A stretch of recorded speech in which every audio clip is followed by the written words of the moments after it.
Okay everyone, welcome to another Moons in Minutes. Today we got a really cool moon. It's going around one of the coolest planets in the solar system. It's going around Mars.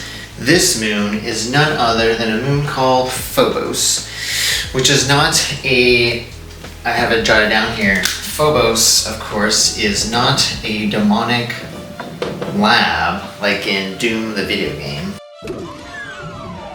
Cool game, but not a demonic lab from Doom. There's no aliens, there's no demons or anything crawling around on Phobos. Phobos is just a cool moon of Mars, and I had a little drawing up here for you guys too, so you can see that Phobos is actually the closest moon to Mars. It's very, very close to Mars, which we'll dive into very shortly. And out here is our little boy Deimos, which is actually much smaller than, it's gonna be a little dot over there. So Phobos is the closest moon to Mars and the largest moon of Mars. How large is this weirdo moon called Phobos? How large is it? Well, it's super tiny. It's about 16 miles by 14 by 11. And this is in miles, which lets you know how tiny it really is. It's basically a potato in space, much like its brother Deimos hanging out over here. Here's Deimos, here's Phobos.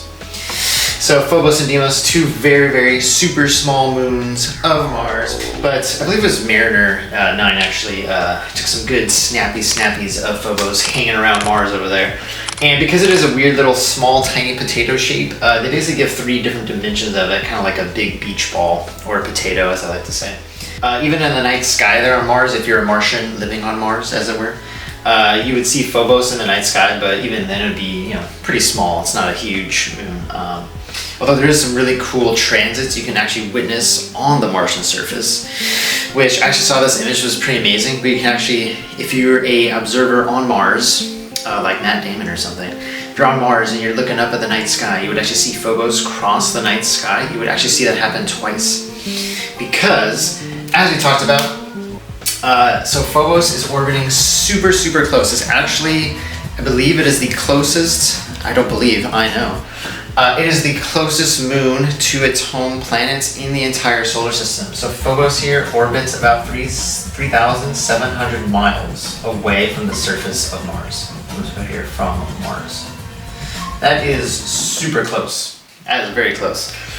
For moons, now remember our moon, how far away is our moon? I've already given numbers on that, but in case you guys don't remember.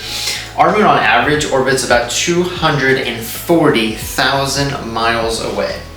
So look how close Phobos is compared to our moon. Now our moon is much more massive than Phobos. Our moon is a real moon. Sorry Phobos, you ain't cutting it. Yeah, our moon is 240,000 miles versus Phobos, which is only 3,700 miles away from Mars. Super close. It's up in there. It's all in Mars' business. Say, what's going on Mars? I want to hang out. And Mars is like, go away, leave me alone. However, another cool fact, this is probably the coolest thing about our little tiny moon Phobos here. In 30 to 50 million years, Phobos will either break apart or it will simply crash into Mars itself. Crazy. So Phobos is on a collision course with Mars, says, I want to hang out, buddy, let's go. And it keeps going, it's getting closer and closer. And scientists actually, they've measured the orbits of Phobos. Is actually one of the most studied orbits in the entire solar system, just because it is such a unique orbit of a moon and a planet. And Mars is, Mars ain't a giant planet or anything, but it's definitely a planet. It's way bigger than Mercury. And so the fact that there is a moon so very close is pretty unusual. So it's pretty a cool orbit there from Phobos. Mars will be perfectly fine. Mars will survive, no problem, because Phobos, again, super tiny, so Mars will be just fine. But if it does actually crash into Mars, it'll make for an epic impact crater, that's for sure. That would be pretty awesome to watch. But yeah, it also may break apart, so there's still probably some other math you have to do on that. And this is called, so if a moon, I think one of the coolest things about Phobos, remember this is like the cool factoid of Phobos, because it is so close, it's actually a great study on something called the Roche limit. Our Mr. French astronomer guy, I think his name was Eduardo Roche. But that's called the Roche limit, that there's actually a limit that the moon can possibly reach as it approaches a planet, which is pretty amazing. So it has to stay in a certain orbit or beyond that point, otherwise it'll just disintegrate and break apart. Check out Saturn if you don't believe that bit of science for you. Saturn likely had a moon or moons that broke apart around it and made these beautiful ring systems as it got too close to Saturn. And Saturn, of course, much larger than Mars over here, so it's going to break apart much further away. Excuse me, getting all excited with all this science. So that's a cool explanation about our Roche limits, or Roche limits, if it helps you remember it. Pretty cool there. So we're also going to move on to when it was discovered. So Phobos and Deimos were both discovered by the same dude. He probably has the coolest name I've ever heard. I just discovered this myself. This guy's name was really cool. He's an astronomer, Asaph Hall. With a name like that, I mean, how cool a name is that, Asaph Hall? I just feel like there should be like a cool, you should name your dog or cat Asaph. I just feel like that's like an epic name. So anyway, our boy Asaph Hall discovers Phobos and Deimos together in 1877 using a giant jumbo telescope. And another cool factoid, actually, one of the coolest features of, another cool feature of Phobos, it actually has a really cool crater on it. This impact crater is a giant impact crater on Phobos. And this impact crater is named Stickney, so I'm going to jot down this name here and call this impact crater Stickney. Kind of a funny name. Why is Stickney? Stickney is actually named after the wife of Mr. Asaph Hall. So I think it was her middle name actually, but Stickney is actually named after his wife, who actually did a lot of the math using Asaph Hall's observations. So she helped him with the math to discover the actual planets, as well as just like the orbits, and figure out the math behind their orbits and their sizes and all that stuff. So she was instrumental in helping Asaph Hall with his observations and his mathematics, and so they named it after Miss Stickney here, the wife of Asaph Hall. Pretty cool.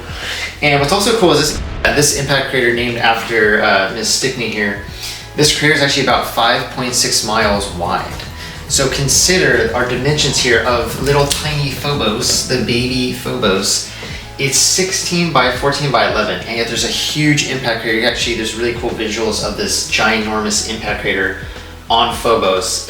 But this crater Stickney, when it hit Phobos, whatever impacted it, the asteroid that impacted it, probably almost broke out Phobos, most likely. Because it is so tiny, it was probably very close to that limit where it almost probably just shattered Phobos completely. But it survived, and it's a cool impact crater, and so we can look at it, observe it, and be like, oh, it's a really cool crater over there on Phobos that somehow it survived. Much like another moon that survived a large impact crater is Mimas, which looks like the Death Star. This Russian scientist named Shklovsky, I think I'm pronouncing that right, I'm not Russian after all.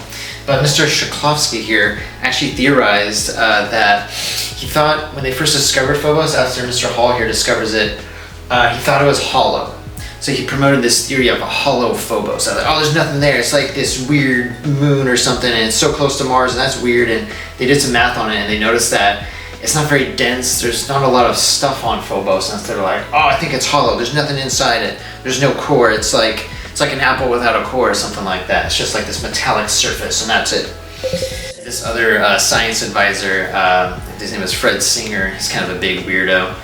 But he promoted this idea that Phobos was this alien spaceship. It's a Martian spacecraft, and there's aliens on Mars, and they got this crazy spacecraft named Phobos, and they keep it close to the Martian surface, and who knows what's going on there. Turns out he was wrong. No surprise there.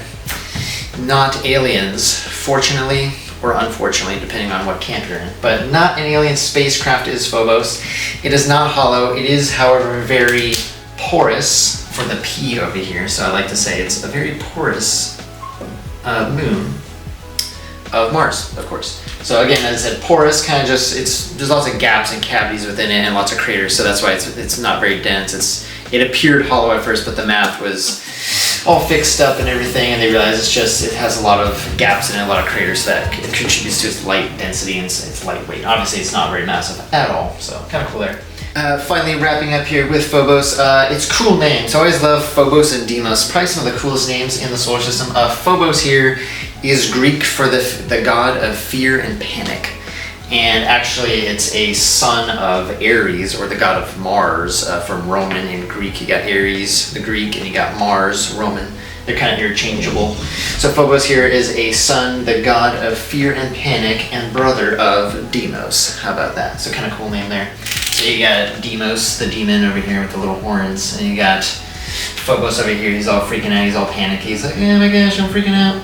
I'm gonna crash into Mars, oh no, help me out. It also has no atmosphere, no surprise there, just like Deimos. It's too tiny. It averages temperatures from super cold to super freezing because there ain't nothing to hold in any heat, and it's circling around Mars, and I'm freezing. Let's join hands here with Mars. I'm gonna break up in about 40 million years or so. Pretty cool. So maybe we'll stick around for that and watch this amazing impact crater on Mars that will come in about 40 million years. So pretty cool. Hope you guys learned something about Phobos today, the panicky potato in space. That's all for Moons and Minutes. Join me next time so we can learn more astronomy and more cool science next time. See you guys around.